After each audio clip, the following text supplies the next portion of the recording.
à Midrashet Yehuda Manitou pour Mhm. continuer cette étude du livre du Rav Kook, Orot Amilchama.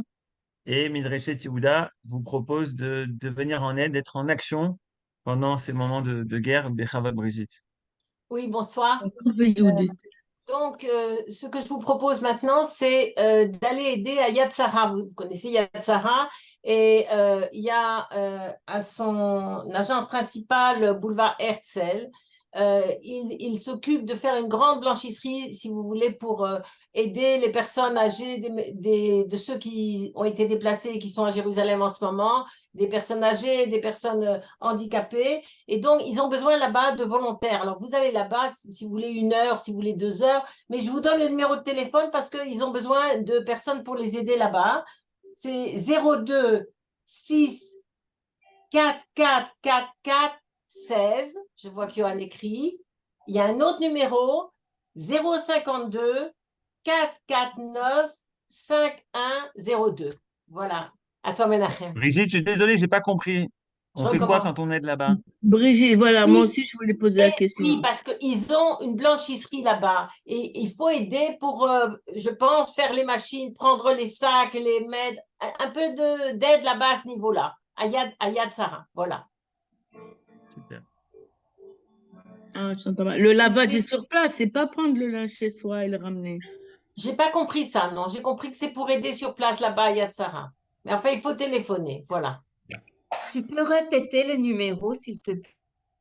J'ai Euh, écrit le numéro, Johan il est écrit écrit dans le chat. dans le chat. Je le redis une dernière fois, 02 6 44 44 16 ou le 052 44 95 102. Bechavod Arav. Toda Rabba. Ok, alors on va commencer à étudier et Koach à Brigitte pour les propositions d'initiative. C'est surtout Odile hein, qui fait le travail. Hein. Ah, Voilà. c'est Odile, ok, mais c'est toi qui apparaît ici. Voilà. C'est la devanture. Mais ça adhère. Alors, je vais tout de suite ouvrir le texte pour qu'on. Et comme d'habitude, on commence par ce dont on parlait avant avec Yosef, et que toute notre liboud, et je le rappelle, c'est-à-dire notre limoud, notre filote et tout, on le sait, mais il faut quand même le dire, que ce soit dit, il soit lo bishvilat semaine ou pas pour notre étude, pour notre enrichissement personnel, bien entendu, il n'y a pas de problème, mais qu'on pense à ce que notre limoud, c'est un srout de limoud Torah, qui soit pour le Nitzachon, Jli, Tzva Edu, Tzva Israël, Tzva Hagana l'Israël, Tzva Israël, נגד אויבינו, לשמירה על כל חיילינו, לרפואת הנפש ורפואת הגוף לכל הפצועים ולכל הנפגעים במלחמה זו, לפדיון כל החטופים והשבויים בעזה ולשמירה עליהם, ולנקמת דמם של כל אלה שנרצחו על קידוש השם, השם ייקום דמם. טוב, donc on continue à étudier toutes les Mahamarim, les 10 Mahamarim que Rav Kook a enseigné sur la guerre. Et en fait, jusqu'à maintenant, en gros, ce qu'on a étudié était beaucoup plus lié de manière directe avec la guerre actuelle. Par contre, à partir de cette pisca-là, on est dans la pisca 6. Voilà, ici il y a la pisca en français, je l'ai aussi en hébreu, les deux. Je vous rappelle que c'était traduit justement par Menachem Bregeger. Et dans cette pisca 6, le Rav Kook s'occupe de la guerre en général. Alors bien entendu, on va trouver des liens et des connexions au niveau de l'étude de la Torah, au niveau aussi des implications que ça a par rapport à ce qui nous arrive aujourd'hui, mais de manière plus indirecte. Pourquoi ? Parce que le Rav Kook, dans cette pisca, comme dans la première par exemple, qu'on n'avait pas étudiée à cause de ça, parce qu'elle était plus directement reliée avec des guerres entre les différentes nations, et donc elle est reliée un petit peu moins directement avec les conflits entre le peuple d'Israël et les autres nations. Mais ceci dit, on verra que quand on énonce des fondements, à ce moment-là, on a aussi des conséquences de lecture pour la situation actuelle. Alors, dans ce Mahamar du Rav Kook, le 6e donc, il va se baser sur un enseignement de Chachamim, et on le reprendra après avoir étudié le Mahamar de manière un tout petit peu plus approfondie. Ce Mahamar se trouve dans Bereshit Rabbah 42.4, et qui dit comme ça, vous voyez, c'est celui qui est en or ici, Amar Rabbi Elazar ben Avina, Im raïta malchuyot mitgarot elu be'elu, tzve leraglo shel Mashiach. Rabbi Elazar ben Avina dit comme ça, si tu vois que des nations, malchuyot c'est des royaumes, c'est-à-dire des nations, mitgarot elu be'elu, c'est-à-dire ils se battent entre elles, à ce moment-là, la conclusion pour le Midrash, c'est tzve leraglo shel Mashiach, commence à regarder et pour voir les pieds du Messie. C'est-à-dire, on a déjà vu plein de fois, les pieds, les talons et les jambes sont des valeurs essentielles dans la notion de Mashiach, du Messie. Et donc, c'est pour ça qu'il y a marqué Raglo shel Mashiach, le pied du Messie. Mais en tout cas, ça veut dire que si jamais tu vois que les nations se battent entre elles, alors c'est un signe messianique. Teda Sheken. Alors, ce qui est intéressant, c'est parce que pour les gens qui connaissent, ils connaissent la première partie, ils connaissent pas la source du Midrash. Alors, regardez ce qui a marqué Teda Sheken, d'où on sait que c'est vraiment comme ça. Share bimei Avraham alidei shinidgaru al chuyot elu be'elu ba geula l'Avraham. Parce que dans le temps d'Avraham, à l'époque d'Avraham, par le fait que les nations se sont battues entre elles, alors la Géoula est arrivée pour Avraham. Alors, quel est ce Midrash 42-24 justement? C'est un Midrash qui est lié avec un passage de la paracha de Lech Lecha, il n'y a pas longtemps, c'était il y a un peu moins de 2 semaines, qui parle de la guerre des 4 rois contre les 5 rois. Vous vous souvenez, c'est-à-dire les 4 rois qui venaient de l'Est, de l'Orient, de Babylone, de Élam, etc., et qui sont venus se battre en Israël, et entre autres, c'était une guerre extrêmement grande, mais entre autres, ils sont arrivés aussi à Sdom, et c'est pour ça qu'ils ont pris Lot, et c'est pour ça qu'Avraham, pour libérer Lot, s'est battu et les a vaincus. Donc, Géoula l'Avraham, là en soi-même, c'est un petit peu difficile à comprendre, parce qu'on ne comprend pas en quoi c'est une Géoula pour Avraham. C'est-à-dire l'histoire, c'est une Géoula pour Lot, c'est pas une Géoula pour Avraham. Donc dans l'étude du texte même du Midrash, il y a de quoi parler, et si Dieu veut, une fois qu'on aura vu le Rav Kook, on reviendra à cette référence biblique, donc cette référence dans Parashat Lech Lecha. Mais disons que pour a priori comprendre ce que veut le Rav Kook, il faut comprendre le début du Midrash, c'est-à-dire que en quoi le fait que les nations s'entretuent, et ils se battent l'un contre l'autre, c'est un signe que tu dois litzpot, c'est-à-dire regarder pour voir que ça nous rapproche de la Géoula, ça nous amène, c'est un temps messianique.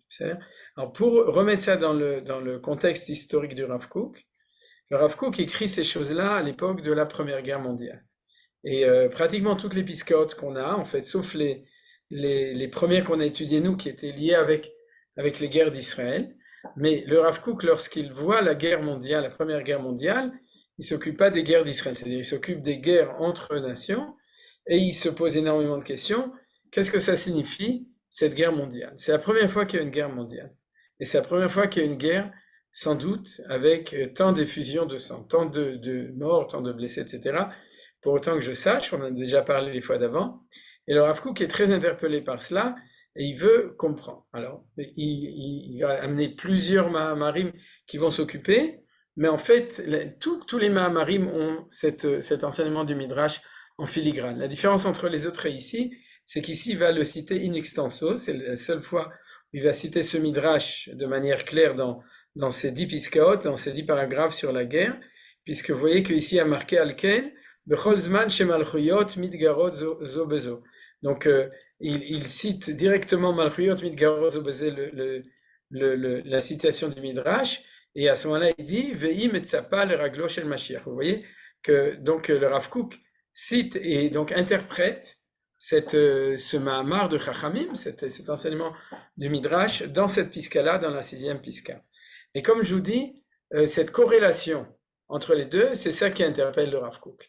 C'est-à-dire en quoi, lorsque je suis en train de voir la Première Guerre mondiale, en quoi cette chose-là va avoir une relation avec la période messianique. Alors, vous savez que Rav Kook, il n'en a pas seulement parlé, il s'en est aussi occupé. Pourquoi? Parce que c'était lui qui était le moteur interne de la déclaration Balfour en 1917. Je ne crois pas que je vous l'ai raconté cette année, c'est-à-dire cette fois-ci, pendant maintenant, mais je vous l'ai sûrement raconté une autre fois, où vous connaissez l'histoire.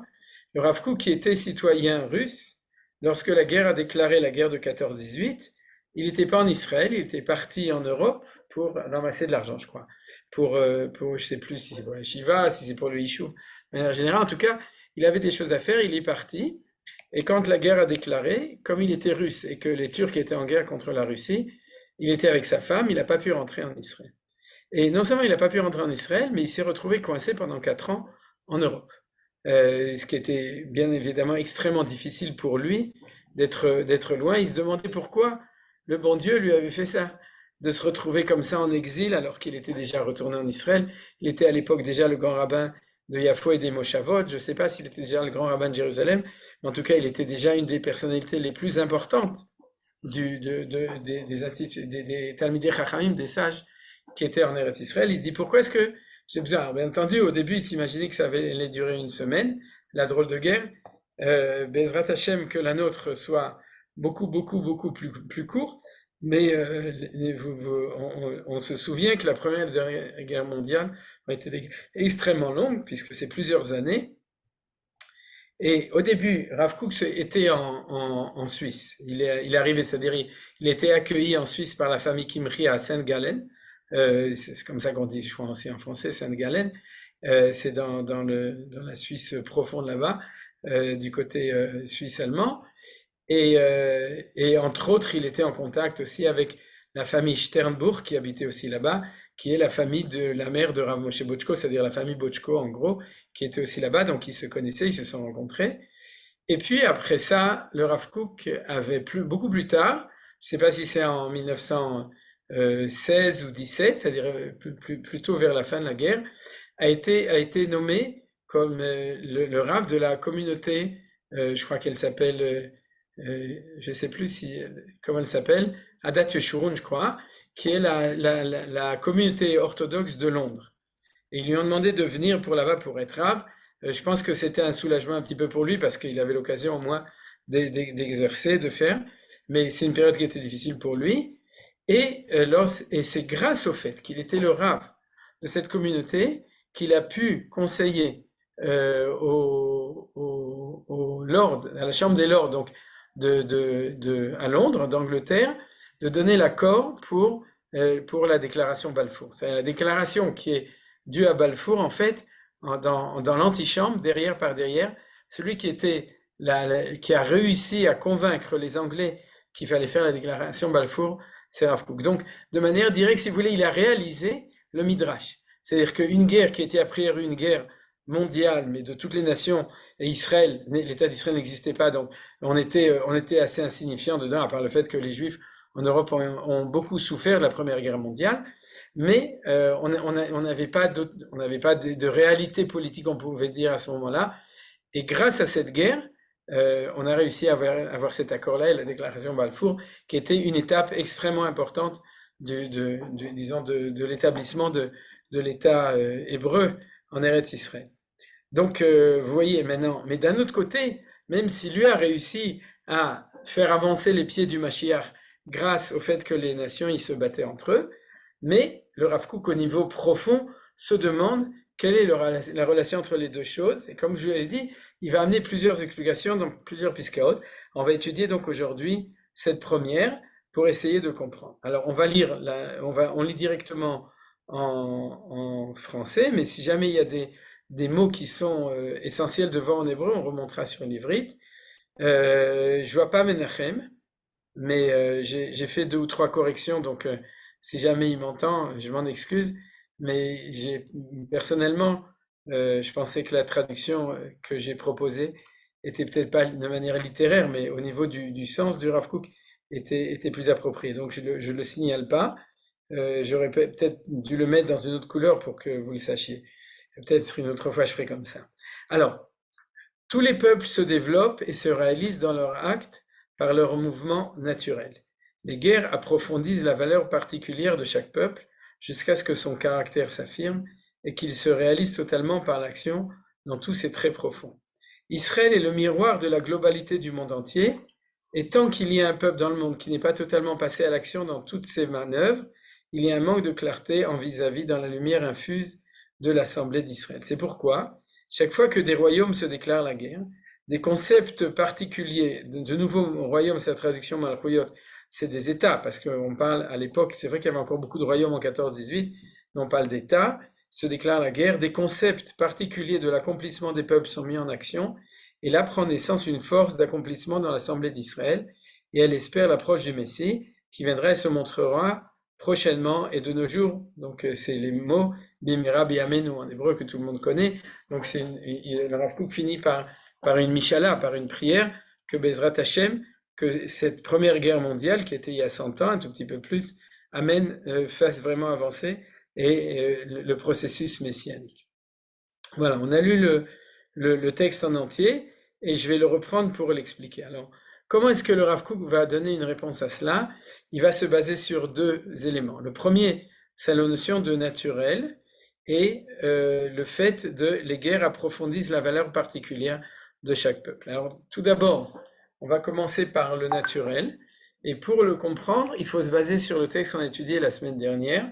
Je suis désolé pour les gens qui n'étaient pas là la semaine dernière, mais on a étudié un autre texte. On a étudié un texte dans Rotatria Piskabet, le deuxième paragraphe de Rotatria, qui se trouve aussi dans Oroth, dans lequel, en fait, le Rav Kook avait dit que les nations, en fait, quand ils agissent quand les individus agissent, alors ils reflètent dans leur action, non pas leur nature, mais souvent leur volonté, leur éducation, etc. Ce que Freud appellerait le surmoi. C'est-à-dire qu'il y a le moi qui est notre naturel, il y a le surmoi qui est notre valeur qui est acquise, qui est apprise, etc. Et le Rav Kook dit que les individus agissent beaucoup en fonction de leur volonté, leur éducation, leurs idéaux, etc. Mais lorsque les nations agissent de manière générale, les nations agissent au niveau de leur caractère naturel, de leur teva. C'est le mot qui est marqué en ivrite, ativiyut notehem ativiyot, c'est-à-dire leur tiviyut. La tiviyut, c'est ce qui est en dessous, c'est-à-dire ce qui est en dessous de la couche protectrice qui est celle de la représentation. C'est-à-dire on s'habille, on se montre tel qu'on veut être, c'est-à-dire au niveau des équations sociales, intellectuelles, morales, religieuses, etc. Et donc, mais il y a derrière ça, il y a le naturel. Et le Rav Kook dit que les mouvements nationaux sont toujours l'expression du naturel de la société, de chaque société. Et plus que cela, et ça c'est le point que dit le Rav Kook ici, les guerres approfondissent la valeur particulière de chaque peuple. Les situations de guerre ou de crise font sortir de manière encore plus forte la nature de chaque nation. La semaine dernière, par exemple, on avait cité la parole de Chachamim à propos des individus. Beshlosha dvarim adam nikar, bekoso, bekiso ou vekaaso. C'est-à-dire que dans son verre, dans sa poche et dans sa colère, c'est là que tu découvres qui est la personne véritablement, c'est-à-dire quelle est sa nature. Alors, la colère d'un État, c'est la guerre. C'est quand une nation fait la guerre que s'exprime sa colère. Et puisqu'elle s'exprime sa colère, alors derrière la colère, il y a l'expression de la nature. Alors bien entendu, on peut tout le temps faire des parallèles avec maintenant, mais c'est clair que l'état de choc positif que le peuple en Israël, en tout cas, j'imagine que les Juifs de Galout aussi, dans leur grande majorité, et beaucoup de nations ont reçu de la guerre de Simchat Torah. Je fais juste une remarque. En ce moment, ce qui est en train de s'installer, c'est que la guerre du 7 octobre. Et je pense qu'il y a ici aussi une discussion de langage. C'est-à-dire, il faut se souvenir que 7 octobre, c'est pas une date juive, ça fait référence à la naissance de Jésus, comme vous savez, et c'est une date goy. Et il n'y a rien au niveau du contenu quand on donne une date, d'accord? 5 octobre, 6 octobre, 7 octobre, etc. Donc, il y a aussi une importance des mots, de dire quel est le nom de cette guerre. J'ai entendu hier que Fietan a proposé de l'appeler Milchemet HaRuach, parce que ce qui nous porte, c'est le Ruach Gdola des Lochamim, des combattants. Je pense que c'est un très beau c'est mieux que Miftza ou Milchemet Chorvot Barzel, qui est un nom de code pour une guerre militaire, mais c'est pas forcément le meilleur nom. Mais moi, personnellement, je pense qu'il faut l'appeler Milchemet Simchat Torah. En tout cas, pas 7 octobre, ça veut rien dire, mais Milchemet Simchat Torah, dans la mesure où c'est une guerre qui nous ont fait contre la Simchat Torah, et que Bezrat Hashem, on espère et on prie pour que la victoire soit aussi le dégagement d'une plus grande Simchat Torah.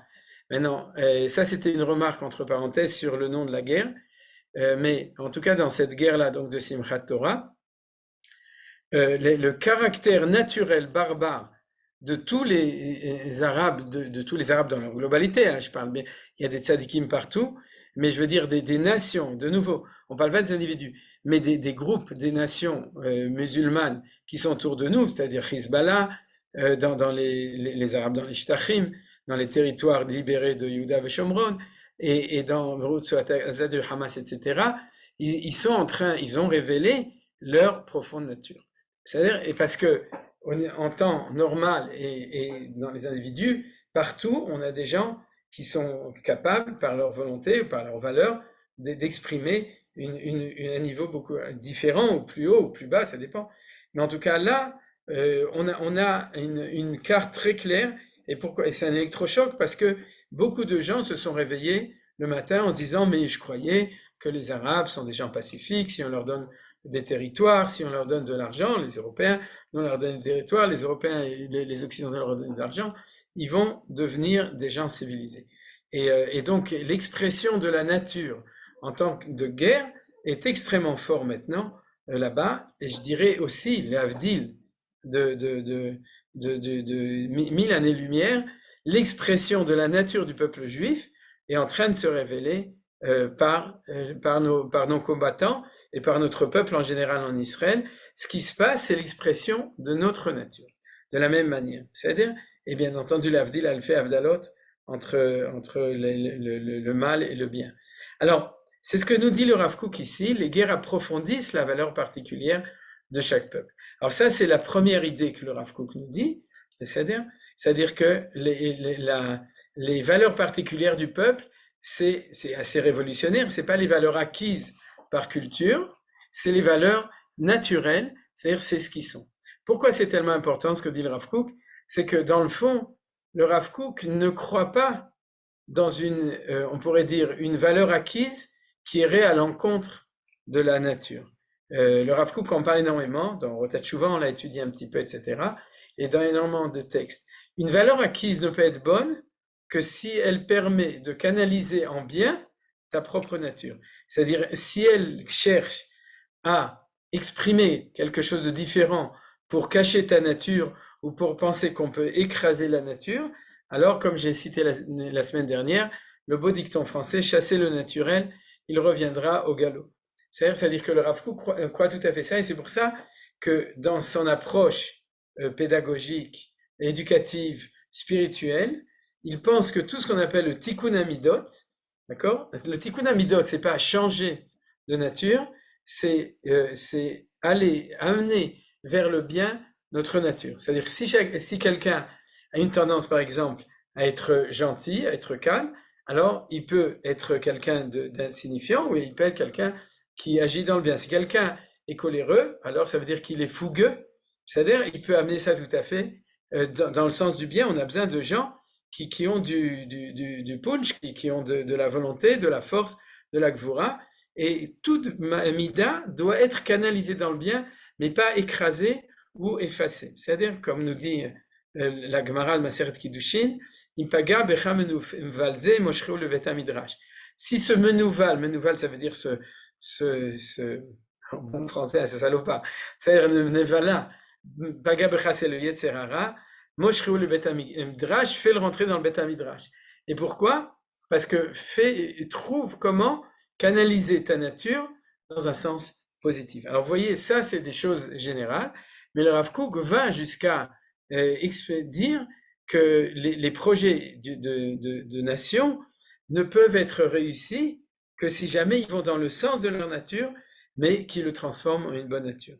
Il y a un jugement extrêmement grave que le Rav Kook fait dans cette piska, et qui va être exprimé dans la piska suivante, la 7, donc on étudiera Be'ezrat Hashem si Dieu veut la semaine prochaine, c'est qu'il va dire que la société occidentale est complètement, historiquement depuis 2000 ans, est complètement en situation de porte-à-faux.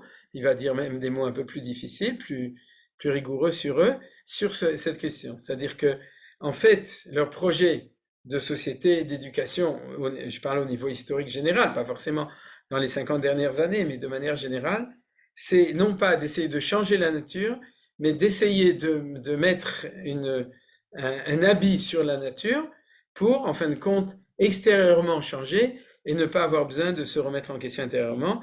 C'est ce que nous disent les sages à propos du chazir qui représente l'Occident. Le chazir, vous savez ce que c'est le porc. Pourquoi? Parce que la Gemara dit, parce que le porc montre ses pieds qui sont avec le sabot fendu en disant Rouch Tor, regardez que je suis pur, que je suis cachère, mais à l'intérieur d'eux, ils sont pas mal, les guéras, ils sont pas cachères. Ils sont cachères extérieurement, c'est intérieurement, mais pour le Rav Kook, c'est pas seulement une nature, c'est aussi une manière d'être, c'est une décision d'être, c'est-à-dire de transformer à l'extérieur. Alors vous voyez que le Rav Kook, dans son combat pour le naturel, il est en train de stigmatiser qu'il y a erreur ici, et qu'en fin de compte, ce qui va sortir, au moment des guerres et dans tous les mouvements nationaux, de manière générale, surtout en guerre, ce qui va ressortir, c'est la nature. Est-ce que c'est bien ou c'est pas bien? Le Rav Kook a ici une vision positive des choses. Pourquoi il dit que c'est une vision positive? Parce que le but de n'importe quelle personne ou nation, c'est de devenir lui-même. D'accord? C'est-à-dire que nous aussi, dans notre vie, notre but, c'est de devenir nous-mêmes, mais nous-mêmes tzaddik. C'est-à-dire, ayez tzaddik val tier racha. Tzaddik val tier racha, c'est ce qu'on demande à chacun avant de naître. C'est-à-dire de réussir, d'être toi dans le bien. C'est-à-dire, comme avait dit Hillel, imenanili mili. D'accord? C'est-à-dire, si je ne suis pas moi, il ne faut pas attendre que quelqu'un d'autre va être moi à ma place. Et si je suis quelqu'un d'autre, il n'y a plus personne chez moi. C'est-à-dire, donc, imenanili mili, c'est un petit peu l'essence de ça. C'est-à-dire, il y a bien sûr la suite, Ukshani la suit Mahani, mais ce n'est pas le sujet maintenant. Donc, c'est ça que dit le Rav Kook dans le début de ce texte. Je reprends, je relis, tous les peuples se développent et se réalisent dans les actes par leur mouvement naturel. C'est-à-dire que c'est une réalisation et un développement de pouvoir trouver sa nature, qu'elle soit bien ou non, parce que le Rav Kook là ne porte pas un jugement sur la nature des différentes nations. C'est a posteriori de leur histoire, il y aura un jugement s'ils ont sorti leur nature de manière positive ou négative, mais en tout cas, il y aura de manière évidente, il y aura un développement et une réalisation comme pour nous. C'est-à-dire que lorsqu'on devient nous-mêmes, alors on s'est développé. Si on l'a développé en mal, c'est mal. Si on l'a développé en bien, c'est bien. Mais en tout cas, on aura réussi à développer. Les guerres approfondissent donc la valeur particulière de chaque peuple jusqu'à ce que son caractère s'affirme et qu'il se réalise totalement par l'action dans tous ses traits profonds. Donc vous avez compris. C'est-à-dire l'action de guerre est une action très forte et donc elle accélère l'auto-définition de chaque nation. C'est-à-dire elle évolue tranquillement, lentement dans les périodes de paix, et puis quand il y a des guerres, alors il y a des grandes choses au niveau de l'expression de la nature qui sortent. Alors, en quoi ça nous concerne tout ça? On passe au deuxième paragraphe. Israël est le miroir de la globalité du monde entier. Alors, tout d'abord, on va étudier le chidouche de Rav Kook, ensuite on va l'expliquer. Là, de la globalité, j'ai changé la traduction de Menachem Bregeger, et regardez en ivrite, il y a marqué comme ça. Israël ou Aspaklaria Aklalit Shel Kol Haolam. Alors, je vais l'expliquer. Aspaklaria Aklalit est le miroir de la globalité du monde entier. Et tant qu'il y a un peuple dans le monde qui n'est pas totalement passé à l'action dans toutes ses manœuvres, il y a un manque de clarté en vis-à-vis dans la lumière infuse de l'Assemblée d'Israël. Alors, j'explique ce qui se passe. Ce qui se passe ici, oui, c'est un enseignement extrêmement important, et Manitou en parle tout le temps, c'est la notion de Avraham qui est Avamon Goïm, le fait qu'Avraham, il est le père de tous les peuples. Alors, qu'est-ce que ça veut dire le père de tous les peuples? Ça ne veut pas dire forcément qu'on est responsable de tous les peuples. Ça veut dire que l'identité d'Israël, c'est pas une identité particulière, c'est une identité qui représente la globalité et de manière intégrée, de manière harmonieuse de toutes les identités du monde. Alors ça, c'est l'enseignement de Manitou sur la tour de Babel. Je vous le rappelle rapidement, c'est que dans le projet de l'humanité a priori, c'est qu'il y ait 70 nations. Et ça qui est important quand on étudie ce texte de Rav Kook, c'est de reprendre ce thème des 70 nations. Il y a 70 nations qui se sont éclatées après le Maboul, après le déluge, avant la tour de Babel, il y a eu 70 nations. J'ai souvent rappelé, les gens souvent se demandent d'où ça sort ce nombre de 70, et est-ce qu'on connaît la liste où il faut aller chez Boutros Ghali? C'est comme ça qu'il s'appelait, non? Celui qui dirigeait l'ONU, c'était lui, non? Ou c'est quelqu'un d'autre, non? Oui, sinon il y avait aussi Ofik Hanan, non? Il y en avait plein. Non, Boutros Ghali, c'est autre chose, je sais plus. Mais en tout cas, je me souviens plus comment il s'appelle celui actuellement. Mais est-ce qu'il faut aller chez lui pour lui demander la liste? Non, parce qu'il va nous donner une liste un peu plus longue. Il y aura plus de 200 nations inscrites aux États-Unis. Mais pour nous, il y a 70 nations. Comment est-ce qu'on connaît les noms? Oui. Parce que le Gaon de Vilna nous dit que si vous comptez les enfants de Shem, de Ham et d'Yafet, et Shem, Ham et Yafet avec eux, et les enfants noirs, tels qu'ils sont énumérés dans la paracha de Noir, vous verrez qu'il y en a 70. Alors, quand j'ai lu ça, j'ai vérifié et j'ai trouvé que c'était vrai, j'ai vu que c'était vrai. Donc, on a la liste dans la Torah, dans paracha de Noir, des 70 nations qui sont en fin de compte les 70 caractères fondamentaux du monde, de l'ensemble de l'humanité. Comme il y a plus de nations, il y a des groupes ethniques, il y a les Scandinaves par exemple, qui malgré leurs différences font sans doute partie de ce qu'on appelle une nation, d'accord, une nation un groupe de nations qui fait une des 70. Alors, donc il y en a 70, et puis il y a Israël. Et le grand chidouche de Manitou, bien entendu, c'est-à-dire que depuis le début, il y a une identité qui est, dans son essence, son identité, c'est de ne pas être l'une parmi les autres, mais être celle qui est le principe unificateur de toutes les autres identités. Ça, c'est l'identité hébreu. C'est-à-dire hébreu dans le sens de Hever. C'est-à-dire c'est l'identité de Adam qui a été transmise à Noach, qui l'a transmis à Shem, qui l'a transmis à Hever, et qui en fin de compte a été transmise à Abraham, Israël et Yaakov et au peuple d'Israël. Le langage de cette unité, c'est ce qu'on appelle le Lashon HaKodesh. L'hébreu, c'est le Lashon HaKodesh. Et Manitou donc l'expliquait de manière très importante. Lorsqu'il y a eu dispersion des nations, c'est que chaque nation, en fin de compte, a été éloignée du principe unificateur après la tour de Babel, et chaque nation a été dispersée. C'est-à-dire, comme il disait toujours, la première diaspora de l'histoire, c'est la diaspora des nations. Quand nous, on va en exil chez les nations, les 70 nations, on est dans une diaspora seconde. Parce qu'en fin de compte, on va se promener chez les nations qui eux-mêmes sont en exil de leur unité universelle. C'est un point qu'on reprendra dans le 9e Piska, si Dieu veut, de Orot HaMilchama aussi, donc dans 2-3 semaines, Bezrat Hashem. Mais le point important donc, c'est que notre identité à nous, c'est l'identité de l'unification des 70 valeurs, des 70 identités. Et donc, qu'est-ce que nous dit le Rav Kook? Quelque chose d'extrêmement intéressant. Chaque fois que dans un coin du monde, à Honolulu, c'est-à-dire une nation a développé son identité, c'est-à-dire a fait sortir Minakoach el Hapoal, c'est-à-dire du potentiel dans la réalité, elle a évolué, elle s'est développée, elle s'est réalisée, pour prendre les mots de la traduction, se développe et se réalise, a réalisé son identité. Alors, à l'intérieur d'Israël, il y a une petite lumière qui est la lumière d'Honolulu, disons comme ça, on va dire Wallis et Futuna, c'est-à-dire la lumière à l'intérieur d'Israël de Wallis et Futuna est en train de s'allumer de manière plus intense.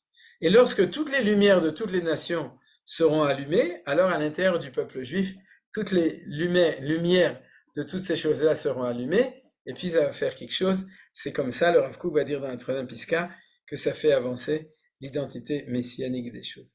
Alors ça, c'est ce qu'il vient de dire dans cette Piska, qu'on est le miroir de la globalité du monde entier. Vous comprenez? De la globalité, comme est-ce qu'il a dit ici, de nouveau, Aspaklaria, Aklalit shel kol haolam.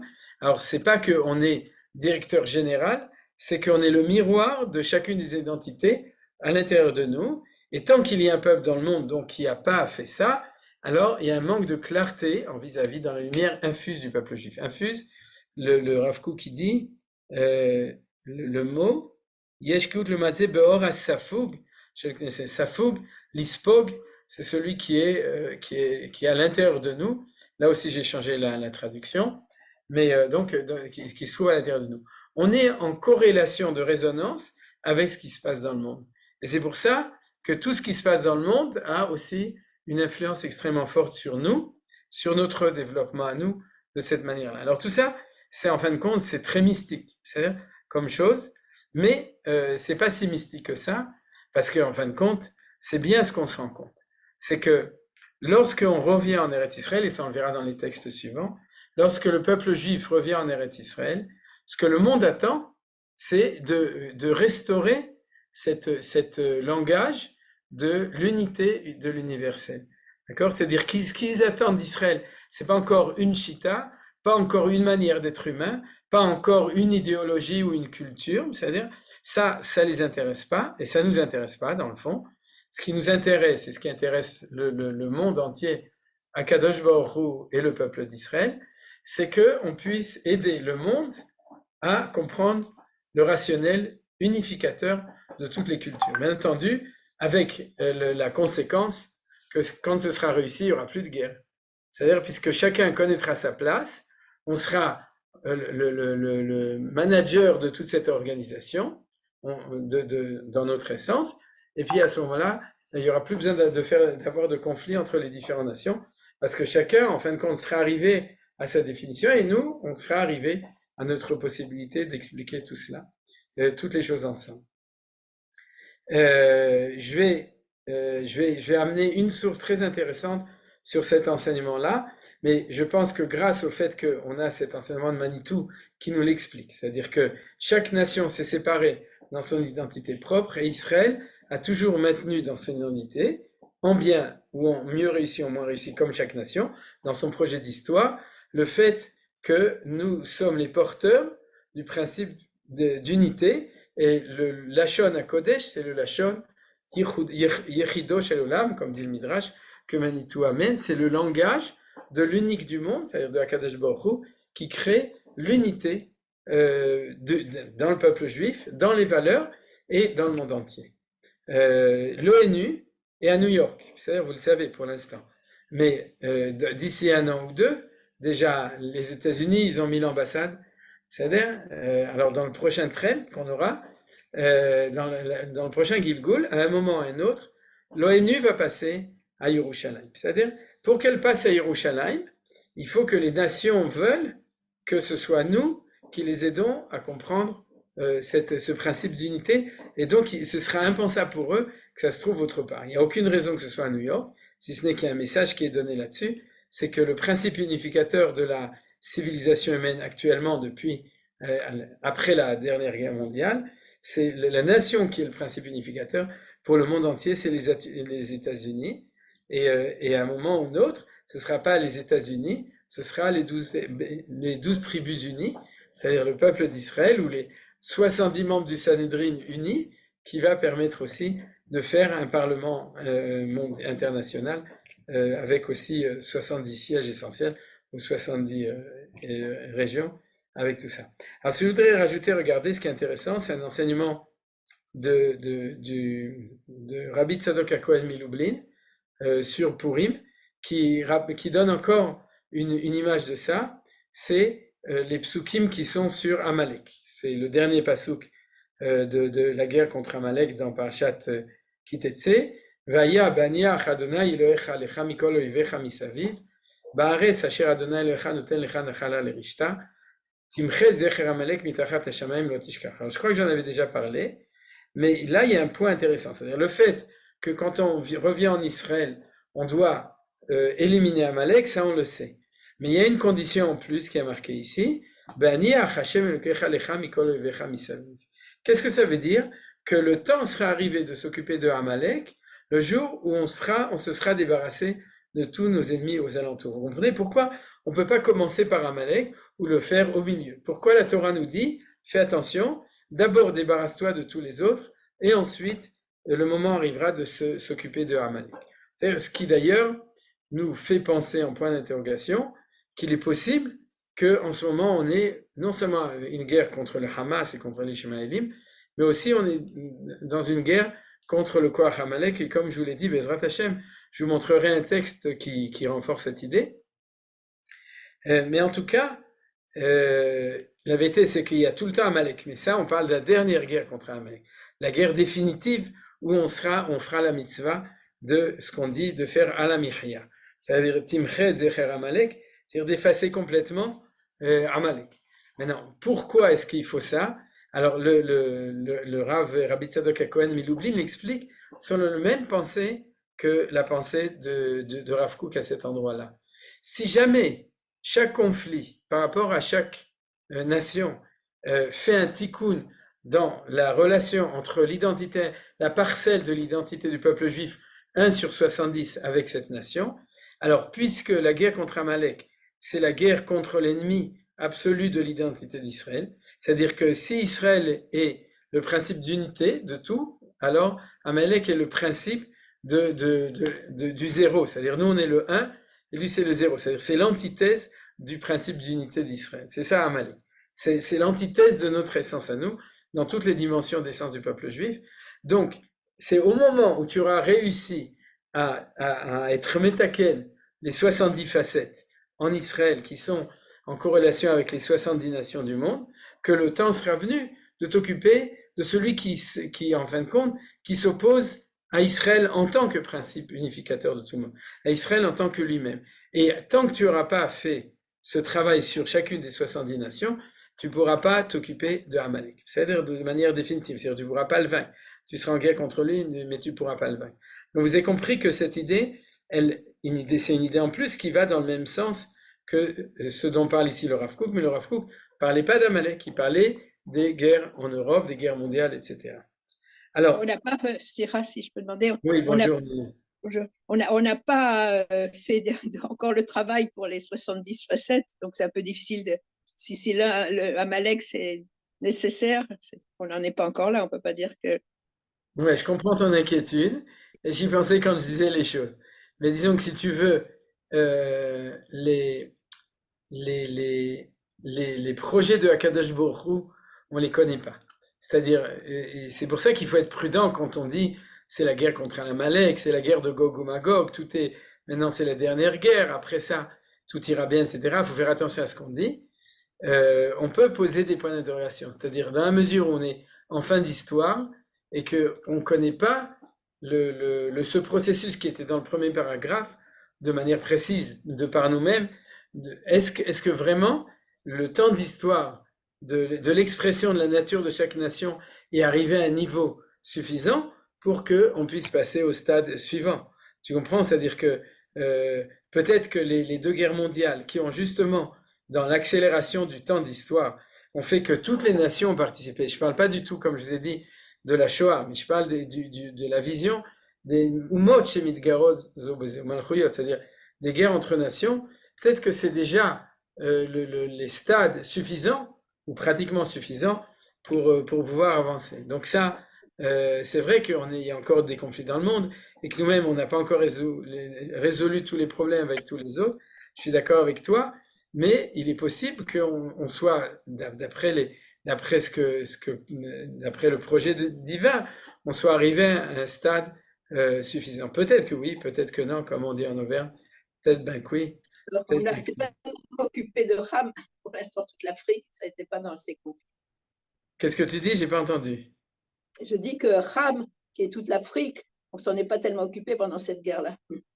Non, mais n'oublie pas qu'on parle de Umod, Malchuyot, Shemid Garot. C'est-à-dire que c'est pas forcément que nous, on est en conflit avec eux, c'est lorsque, par les guerres, il y a un mouvement d'accélération de la maturation de leur nature qui sort. C'est-à-dire de leur nature dans le sens identité. C'est-à-dire qu'ils sortent. Ça, peut-être que ça s'est déjà fait, de manière ou d'autre, même par rapport à l'Afrique. C'est-à-dire, on ne s'est pas non plus battu contre Baruch Hashem, on ne se bat pas contre la plupart des pays dans le monde.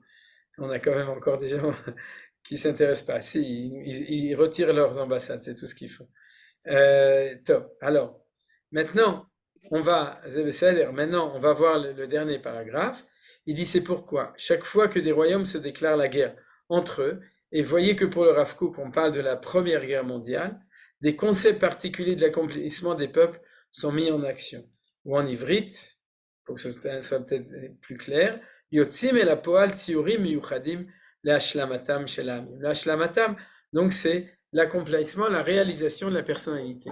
Donc pour lui, le Rav Kook, la Première Guerre mondiale, c'est pas une catastrophe, c'est une catastrophe dans sa violence, dans sa brutalité, mais pas dans le processus d'histoire. Dans le processus d'histoire, c'est même une bénédiction dans la difficulté, puisque c'est ça qui fait sortir le caractère profond des nations et qui amène à l'aboutissement de l'histoire. C'est-à-dire que les nations qui sont profondément mauvaises, on le saura, ceux qui sont profondément bonnes, on le saura, ceux qui sont normales à droite, à gauche, au milieu et en haut, en bas, on le saura aussi.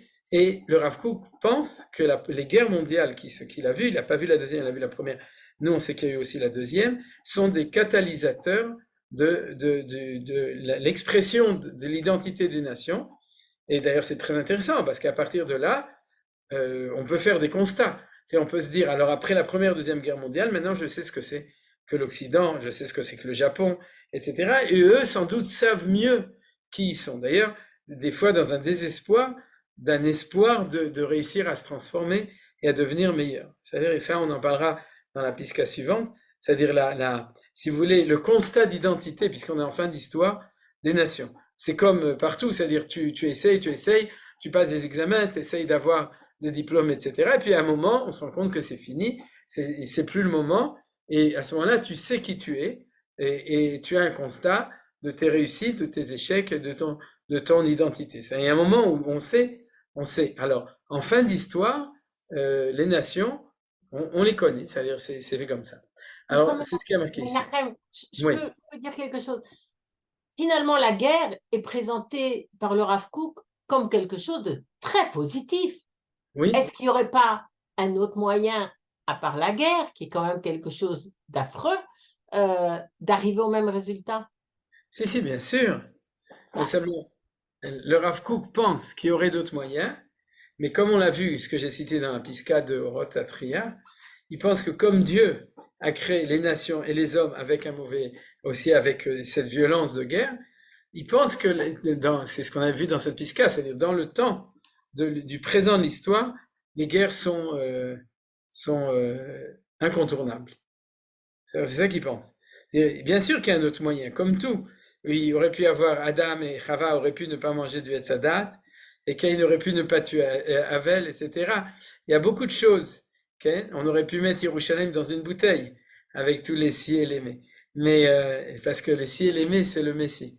Et donc, oui, mais dans la réalité du Rav Kook, il pense d'ailleurs des Chagav, on dit aussi que souvent des crises sont salutaires. C'est-à-dire que, bien entendu, des crises, des guerres, c'est quelque chose de terrible. Mais et puis d'ailleurs, le Rav Kook n'a pas demandé qu'il y ait la guerre mondiale. C'est pas lui qui l'a déclaré. C'est pas lui qui a assassiné comment il s'appelle, Ken Phone, je sais pas quoi, téléphone en 1914. Mais il n'a pas demandé. Il est spectateur de ça, très près puisqu'il est en Europe.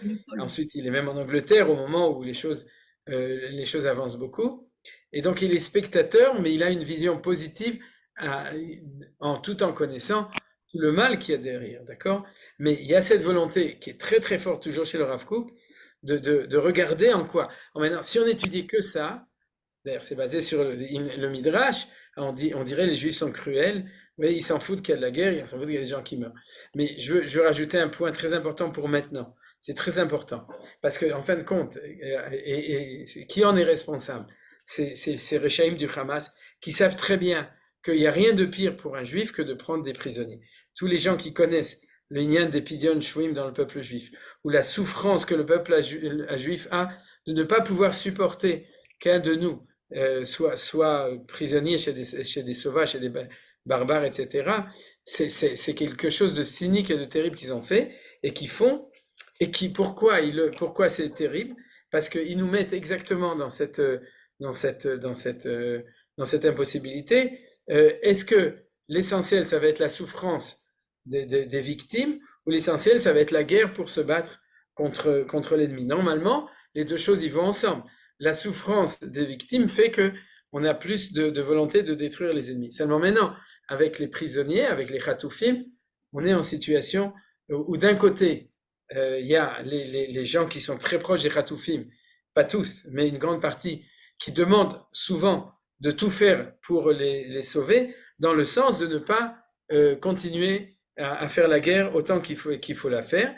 Et puis d'un autre côté, des ragaves, qu'il y a des parents de Khatoufim, par exemple, un que j'ai entendu qui habite à Kiatarba, qui nous a dit clairement, je vais citer son nom de famille, c'est le père de Eitan Avraham Ben Tzvi Befrat Mor de Kiatarba, Mishpachat Mor, qui dit clairement à qui veut l'entendre qu'il pense que, et de nouveau, il n'y a aucun jugement parce que c'est des choses qui sont terribles, terribles, et que nous, on n'est pas à la place des parents des Khatoufim, mais il dit le destin des individuels des Khatoufim passe au second plan derrière le destin de la nation d'Israël. Et l'exemple de Gilad Shalit a été la plus grande preuve de cette équation qui est essentielle. C'est-à-dire, alors là, ce que le Rav Kook est en train de nous dire, d'un côté, le destin des individus, c'est 20 millions de morts de la guerre de 14-18, c'est terrible. Mais d'un autre côté, on est obligé aussi de lire l'histoire au niveau collectif. Si c'est que collectif, c'est une catastrophe, c'est inhumain.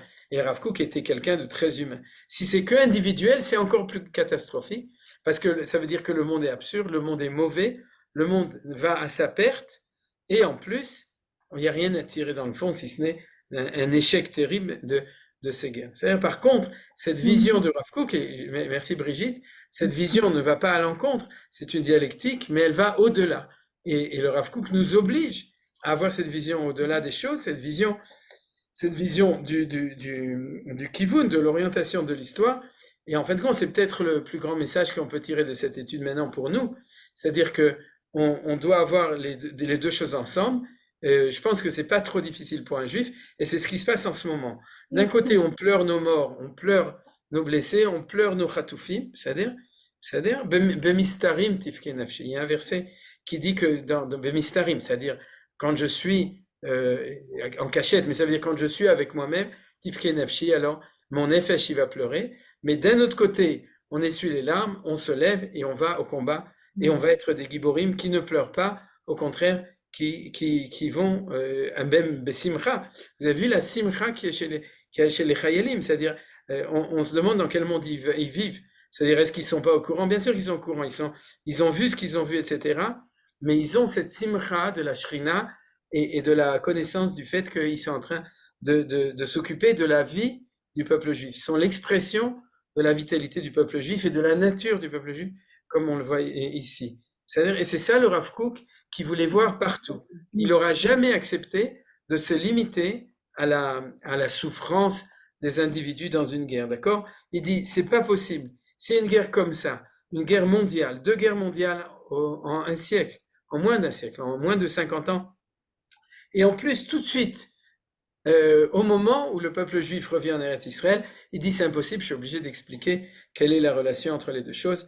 Et donc, c'est bien ce qu'on a fait aujourd'hui ici, d'expliquer ça. C'est pourquoi donc je termine. Chaque fois que les royaumes se déclarent la guerre, des concepts particuliers de l'accomplissement des peuples sont mis en action et là prend naissance une force d'accomplissement dans l'Assemblée d'Israël.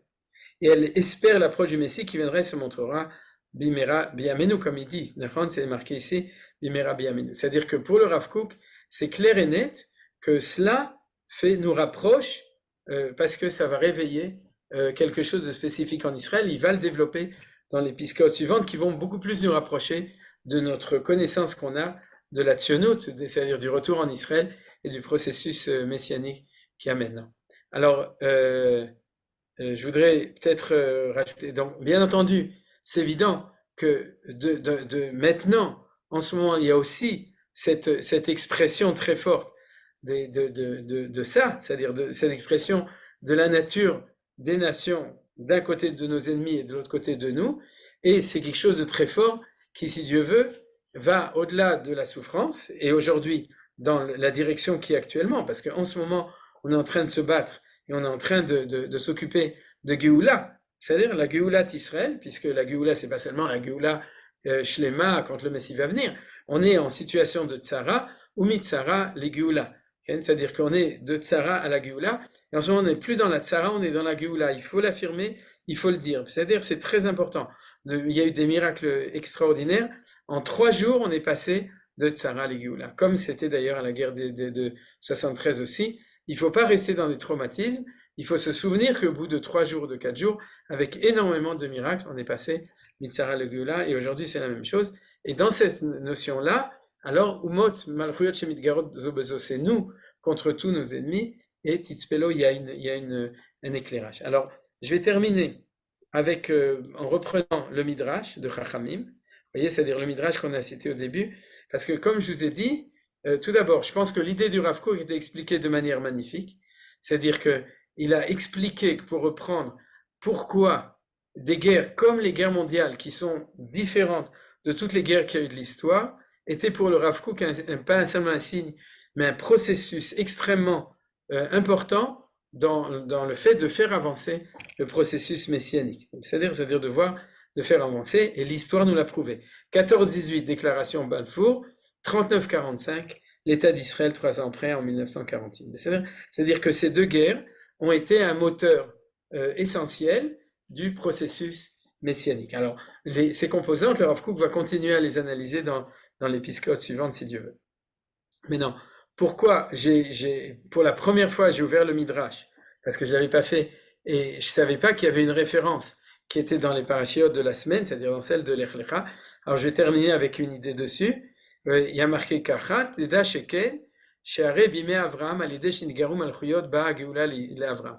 Et j'avais posé la question en quoi la guerre des 4 rois contre les 5 rois est une Geoula d'Avraham. Alors, je vais vous donner une idée, je l'avais analysée dans un cours sur la paracha, pas l'année dernière, je crois l'année d'avant, je ne sais pas quelle année, c'est que, en fin de compte, si on a une lecture de Maaseh Avot Siman Labanim, c'est-à-dire une lecture habituelle de ce qui s'est passé chez les patriarches, qui était un prototype historique des processus historiques que nous vivons, alors on peut chaque fois se demander, alors, à quoi tu fais correspondre chaque chose?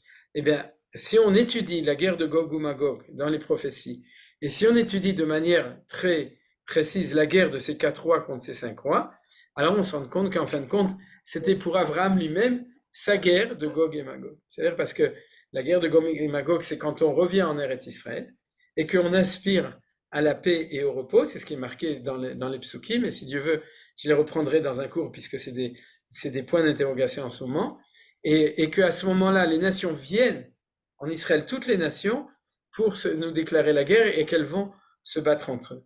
Or, la coalition qui vient en Eretz Israël, c'est la coalition de Nimrod, duquel Abraham s'est enfui, et de toutes les grandes puissances de l'époque, ces 4 rois. La preuve, c'est qu'ils font un carnage sur leur chemin, etc. Et c'est eux qui dirigeaient, bon, il faut reprendre les psukim, Shlosh Esrei Shana Avdu et Kedor Laomer, c'est-à-dire que c'était eux les grandes puissances, Nimrod avec ses 3 autres nations, et puis ils viennent en Eretz Israël, et nos sages nous disent qu'en fin de compte, ce qui les intéressait, c'était que Avraham Avinu, et comme l'autre ressemblait, c'était son sosie, alors ils ont cru que c'était Avraham Avinu, et ils se sont trompés, au lieu de prendre lui, ils ont pris l'autre. Mais en fin de compte, ce qu'ils cherchaient, c'était le conflit avec Israël qui retourne sur sa terre, et la fin du dénouement, c'est que c'est Abraham qui va les vaincre, et qu'à ce moment-là, toutes les nations ont couronné Abraham comme Sham Imlichu Alem.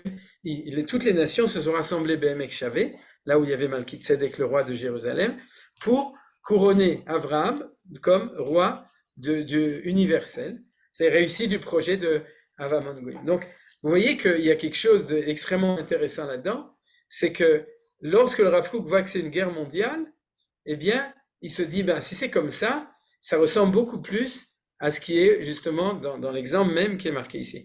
Alors, les guerres mondiales n'ont pas été la guerre de Gog et Magog, tout simplement parce qu'on n'était pas en Israël. Qu'est-ce qui se passe aujourd'hui? On n'en sait rien, je ne veux pas me prononcer. Je ferai peut-être un shiur uniquement pour expliquer les options et les ouvertures qui peuvent faire penser à ça, mais on n'est pas prophète. C'est-à-dire de bon augure, Bezrat Hashem, mais on a uniquement des points de ressemblance qui peuvent éventuellement faire penser. Pour l'instant, c'est pas une guerre mondiale, c'est pas une guerre de Gog et Magog. C'est clair que non. Est-ce que ça peut évoluer autrement? Ça, c'est pas à nous de le prévoir, on n'est pas futurologue, donc on verra ce qui se passe. Mais en tout cas, ce qui est très intéressant, c'est qu'il y a ici une allusion dans cet enseignement sur Abraham, qu'on ne s'occupe pas de petites guerres entre deux nations, on s'occupe de mouvements historiques et extrêmement grands. Donc c'est pour ça que ça ressemble plus à ce qu'il a vu, ça ressemble peut-être à ce qu'on est en train de vivre au niveau global de l'État d'Israël, bien entendu, qu'il y a une ressemblance. Qu'est-ce que c'est ce conflit? Ça, on n'en sait rien. Mais au niveau général, et de ce point de vue-là, ça ressemble bien avec ce qui est marqué chez Avraham Avinu, c'est-à-dire cette notion non seulement de deux nations ensemble, mais peut-être des conflits qui nous font rappeler qu'il y a ici quelque chose avec toutes les 70 nations qui sont ensemble, l'un par rapport à l'autre, ou en face d'Israël. Maintenant, c'est clair que ce qu'on est en train de vivre concerne toutes les nations. On le voit, hein, d'accord? Comme ils disent, quand il y a un conflit quelque part dans le monde, personne ne le sait. Et puis quand ça se passe ici, alors ça concerne tout le monde. As Bezrat Hashem, que ce limoud dans la théorie, et puis ce limoud au niveau des ouvertures qu'il nous amène, qu'on voit que cette guerre nous amène bémet des Yeshuot Gdolot. Bezrat Hashem Yitbarach. Zéro. Amen. Amen, amen. Est-ce que quelqu'un a une question? Chazak ou Baruch. Ah bah Orti, Moshe, ça c'est une bonne question. Je crois que l'actualité nous a fait bien comprendre la première partie de la leçon sur la nature. Avec ce qui se passe, on comprend bien ce qu'a voulu dire le Rav Kook sur la nature des peuples. Absolument. Et je pense que c'est ça le réveil, comme tu l'as dit, de tout le peuple d'Israël et peut-être aussi beaucoup de gens. C'est-à-dire que tout d'un coup, on était aveugles, c'est-à-dire que nous moins que d'autres, mais tout le monde un petit peu, c'est-à-dire qu'on voyait la couverture sociale, la couverture, etc. Et on ne voyait pas assez qui ils sont vraiment.